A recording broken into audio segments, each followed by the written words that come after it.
राहावं, पण माणूस हल्ली एवढा विचलित झालेला आहे बाबा, माणसाला पैशाच्या समोर हल्ली कुठली गोष्ट दिसतच नाही, अजिबात दिसत नाही. आपल्याला असं वाटतंय, आपला भ्रम असा झालाय, ज्याच्याकडे जास्त पैसा आहे तो माणूस ज्ञानी आहे, त्याला जास्त कळतं. ज्याच्याकडे जास्त पैसा त्याला नाही कळतं अशाचं काही नसतं बरं का, अजिबात काही नसतं. पण आपला भ्रम काय झाला, ज्याच्यावर जास्त कर्ज तो खरा, ज्याच्याकडे जास्त वावर त्याच्याकडे जास्त. अरे वा, पाठ आहे सगळ्यांचं, मी उगाच उभे राहिले, पाठ आहे सगळ्यांना.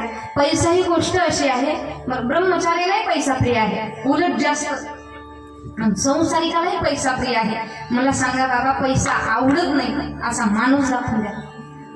वासुदेवाची ऐका वाणी, जगात नाही राम रे, दाम करी काम वेड्या, दाम करी काम रे. दाम म्हणजे पैसा. पैसा समोर हल्ली आम्हाला काही दिसत नाही, पण माईबा ऐका, पैशाच्या व्यतिरिक्त पैसा तुम्ही आवर्जून कमवा, आवर्जून कमवा. कारण ज्या माणसाला संसार नीट करता येत नाही त्या माणसाचा परमार्थ काय पूर्ण होणार. आणि ब्रह्मचारी माणसाचे उद्गार, ब्रह्मचारी माणसाचं वर्णन शास्त्रात केले बाबा.